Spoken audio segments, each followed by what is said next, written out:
ভিভোর একদম ফ্ল্যাগশিপ লেভেলের স্মার্টফোন মানে অস্থির লেভেলের কনফিগারেশন নিয়ে লঞ্চ হয়ে গেল আজকে। ভিভো X90 সিরিজের কথা বলছিলাম। X90, X90 Pro, X90 Pro Plus সবগুলো স্মার্টফোনে কিন্তু চায়নাতে আজকে লঞ্চ হয়ে যায় এবং স্পেশাল অনেক কিছুই নিয়ে এসছে।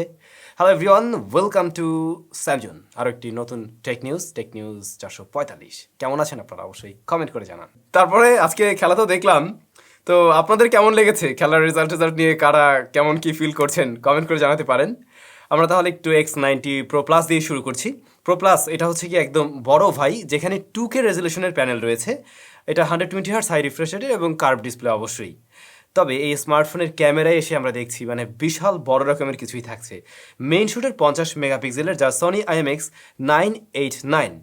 দেন 48 মেগাপিক্সেল আল্ট্রাওয়াইড শুটার, এ পর্যন্ত ওকে। তারপরে দেখতে পাই আমরা টেলিস্কোপিক জুম লেন্স, যা হচ্ছে গিয়ে 50 মেগাপিক্সেলেরই। এরপরে 64 মেগাপিক্সেলের আরও একটি শুটার, পেরিস্কোপিক জুম লেন্স। 64 মেগাপিক্সেলের পেরিস্কোপিক জুম লেন্স রয়েছে। তো মানে এখানে দেখুন 2 মেগাপিক্সেলের যে সেই ম্যাক্রো শুটার নেই, 2 মেগাপিক্সেলের ডেপথ সেন্সর নেই, বাট সবগুলো সেন্সরই বেশ কাজের এবং হাই মেগাপিক্সেলের। তো ভিভোর এক্স সিরিজের বরাবরই আমরা দেখে এসেছি ক্যামেরায় গুরুত্ব থাকে। আশা করছি এই স্মার্টফোনও তার ব্যতিক্রম হবে না, নতুনত্ব কিছু থাকছে অবশ্যই। ফ্রন্ট ফেসিং ক্যামেরায় 32 মেগাপিক্সেলের শুটার এবং এটাই হচ্ছে গিয়ে প্রথম স্মার্টফোন যেটাতে কিনা স্ন্যাপড্রাগন 8 Gen 2 রয়েছে। 8 Gen 2 দিয়ে এটাই ফার্স্ট স্মার্টফোন। এর স্টোরেজ সলিউশন UFS 4.0, এখানেও নতুন কিছু আমরা দেখছি। LPDDR5X র্যাম, ব্যাটারি 4700 mAh, তবে চার্জার হচ্ছে 80 ওয়াটের। তবে মজার ব্যাপার হলো এর যে আরও দুটা ছোটো ভাই রয়েছে, ওতে 120 ওয়াটের চার্জার রয়েছে। আর এই স্মার্টফোন IP68 সার্টিফাইড এবং ওয়াইফাই রয়েছে, ওয়াইফাই 7 আর কি। তো যা কিছু অফার করছে সব কিছুই একদম ফ্ল্যাগশিপ লেভেলের, মানে বড় বড় সব কিছুই বলা যেতে পারে। বাংলাদেশি টাকা যদি আমরা কনভার্ট করি এর বেস ভ্যারিয়েন্টকে, দামটা দাঁড়ায় প্রায় 93,000 টাকার মতো, 93K।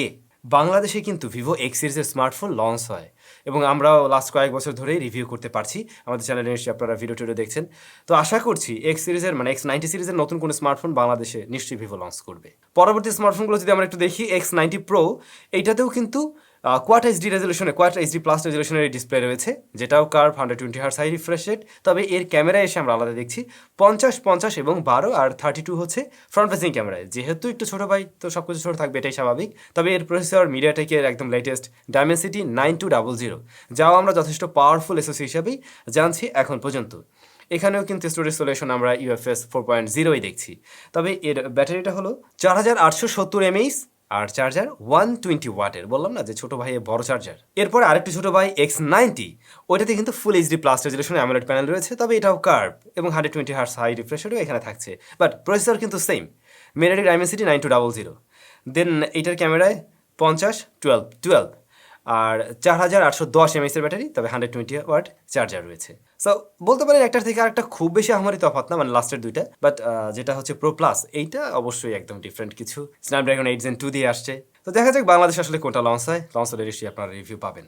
এবার একটু Xiaomi 13 সিরিজের স্মার্টফোন লঞ্চ হবে। আমরা জানি বছরের শেষ দিকটাতে গিয়ে লঞ্চ হওয়ার কথা রয়েছে। তো 13 সিরিজে নাকি যতগুলো ডিভাইস আসবে, 13 সিরিজের প্রত্যেকটা ডিভাইসেই 8 Generation 2 নাকি প্রসেসর হিসেবেই থাকবে। এছাড়াও প্রত্যেকটাতেই টেলিফটো জুম লেন্সও থাকার পসিবিলিটি আছে এবং লাইকার কোটিং থাকবে, অর্থাৎ লাইকার ফিল পাওয়া যাবে প্রত্যেকটা ডিভাইসে, সেটা ছোট হোক বড় হোক সব ডিভাইসই। তবে সবচেয়ে বড় যেটা 13 Pro বা 13 Pro Plus যে নামে আসুক না কেন, ওইটাতে কিন্তু 1 ইঞ্চ সেন্সর থাকবে, যা আমরা অলরেডি অবশ্য প্রিভিয়াস জেনারেশনে দেখলাম। আর এছাড়া প্রত্যেকটা স্মার্টফোনে MIUI 14 বেসড অ্যান্ড্রয়েড 13 আর কি। সো দেখা যাক তারা বছর শেষে কি লঞ্চ করে। অ্যাপল আইফোন SE4 এর জন্য নিশ্চয়ই অনেকে ওয়েট করছেন। বিভিন্ন সময় আপনাদের থেকে কমেন্ট পাই, ভাই SE4টা তাহলে কবে আসছে? SE4 কবে আসবে সে ব্যাপারে বলতে পারছি না, তবে এটুকু শিওর এই স্মার্টফোনও ফ্ল্যাগশিপ কিলার হয়েই নাকি আসবে। নতুন বেশ কিছু লিপস্টিক্স এরকম বলছে আর কি, যে হয়তো এটাও ফ্ল্যাগশিপ কিলারই হতে যাচ্ছে। বিভিন্ন দেশেরই তো আপনারা হয়তো নিউজ শুনে থাকবেন যে তাদের দেশের এই ধরনের ডিভাইস, স্মার্টফোন হোক বা এই টাইপের আমরা যত গ্যাজেট ব্যবহার করি, প্রত্যেকটাতে USB Type-C পোর্ট ব্যবহার হতে হবে, মাইক্রো USB আর ব্যবহার করা যাবে না। এবারে সম্ভবত ইন্ডিয়ার গভর্নমেন্টও হয়তো এরকম সিদ্ধান্ত নিচ্ছে। তাদের দেশে যতগুলো ফোন আসবে বা যে ধরনের গ্যাজেট সেল হবে, সেগুলোতে USB Type-C পোর্ট ব্যবহার হবে। বাংলাদেশে হলেও খারাপ হয় না। Type-C মানে আমি এখন বাসায় মাইক্রো USB কোনো যদি পোর্ট আসে এবং সেটাকে চার্জ করতে হয়, তাহলে কেবল খুঁজে পাই না। এই ধরনের সমস্যা কেউ ফেস করেন কিনা? আস্তে আস্তে আমরা সব কিছুই দেখছি Type-C হয়ে যাচ্ছে। সো Type-C আসলে খারাপ হয় না, আমার মনে হয় ভালো হয়। আর আমরা শুনতে পেলাম, গতকালকে বলছিলাম যে আইফোনেও আমরা Type-C পেতে যাচ্ছি বা থান্ডারবোল্ট এরকম কিছু হলে জোস হয়। ডিসেম্বরের 1 তারিখে ইনফিনিক্স হট 20 সিরিজের স্মার্টফোন লঞ্চ হবে ইন্ডিয়াতে, দেন বাংলাদেশেও লঞ্চ হবে আশা করছি, কারণ এই হট সিরিজের স্মার্টফোন বাংলাদেশে লঞ্চ হয় আপনারা জানেন। তো এই হট সিরিজ থেকে দুটি স্মার্টফোন আসবে এটুকু শিওর, হট 20 প্লে এবং হট 20 5G। তার মানে হয়তো মিডিয়াটেকের কোনো 5G চিপ দিয়ে আসার পসিবিলিটি আছে এরকম আর কি। এদিকে ওপো রেনো 9 প্রো প্লাস স্মার্টফোনটি অ্যান্থুতু বেঞ্চমার্ক স্কোর আমাদের সামনে চলে আসছে, যেখানে আমরা দেখছি 1 মিলিয়ন প্লাস প্লাস অলমোস্ট 11 লাখের কাছাকাছি স্কোর করতে পেরেছে। এবং এটাতে প্রসেসর হিসেবে রয়েছে কিন্তু 8 plus generation 1, 120 hertz high refresh display থাকবে, আর 16 GB পর্যন্ত নাকি র্যাম ভ্যারিয়েন্ট থাকছে এই ডিভাইসে। বাংলাদেশের রেনো সিরিজের স্মার্টফোন কিন্তু আটকে আছে, তারপরে অলরেডি আরও 2টা সিরিজ লঞ্চ হয়ে গেল, বাট বাংলাদেশে নতুন করে ওপো জাস্ট কি কম দামি ফোনটা লঞ্চ করছে। শুধু ওপো না, দেখুন রিয়েলমি এই বছরটা আমার মনে হয় রিয়েলমি বাংলাদেশে আসার পর থেকে সবচাইতে বাজে বছর ছিল, এটা আমার আর কি মনে হয়। যদি ইউজারের দিক থেকে বলেন বা রিভিউয়ারের দৃষ্টিকোণ থেকে দেখতে বলেন তাহলে আমি এটাই বলবো। রিয়েলমি কিন্তু মানে কোনো ফ্ল্যাগশিপ টাইপের ডিভাইস না লঞ্চ করেছে বা একটু ফ্ল্যাগশিপ কিলার টাইপের ওরকম কিছুই পাইনি, জাস্ট কোনো রকম মানে চালিয়ে দিতে হয় এরকম ওই যে সি সিরিজের স্মার্টফোন দিয়ে। নট অনলি রিয়েলমি, ইভেন আমরা রেডমির ক্ষেত্রেও তেমনটা দেখেছি। তারপরে হচ্ছে গিয়ে প্রায় প্রত্যেকটা ব্র্যান্ডেই, এর কারণ হচ্ছে ওই যে দাম অনেক চড়া। যেমন ধরুন ওই যে নিও সিরিজের ফোন, জিটি নিও 2 মনে হয় লঞ্চ হয়েছিল বাংলাদেশে, তো এই ফোনগুলো যদি এখন আবার লঞ্চ করতে হয় আমার মনে হয় 50,000 প্লাস হয়ে যাবে। তো ওরাও জানে যে এই দাম দিয়ে বাংলাদেশ কেউ হয়তো কিনবে না। অনেকে প্রশ্ন করেন ভাই দাম কমবে কিনা, এবছরে দাম কমার পসিবিলিটি আসলে খুবই কম। হয়তো নেক্সট ইয়ারের ব্যাপারেও নিশ্চয়ই আপনারা জেনে আসছেন যে দাম আরও অনেক কিছুর বেড়ে যেতে পারে, সো ওটাও বলতে পারছি না, বাট এবছরে দাম কমবে না এটুকু শিওর থাকুন। তো ভাই ব্রাদার, এই ছিল আজকের মোটামুটি টেক নিউজের ভান্ডার। আমরা খুব শীঘ্রই স্মার্টফোনের টিপস অ্যান্ড ট্রিক্স রিলেটেড একটা ভিডিও নিয়ে আসছি। আশা করছি ওই ভিডিওটা মানে একদম সুপার লেভেলের ইন্টারেস্টিং হবে।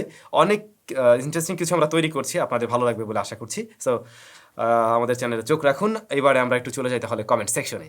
এমনি রাজু ভাই, দারাজে Y200 মিনি প্রজেক্টরটার রিভিউ দেওয়া যায় কিনা একটু দেখবেন, মোটামুটি টিভি এর কাজ চলবে কিনা। আচ্ছা, এটা দেখি দারাজ থেকে আমি নিজেই কিনে রিভিউ দিতে পারি কিনা, আমি ট্রাই করবো। বাট আমাদের চ্যানেলে একটা রিভিউ আসবে কাল বা পরশুর মধ্যে, আপনারা একটা রিভিউ পেয়ে যাবেন।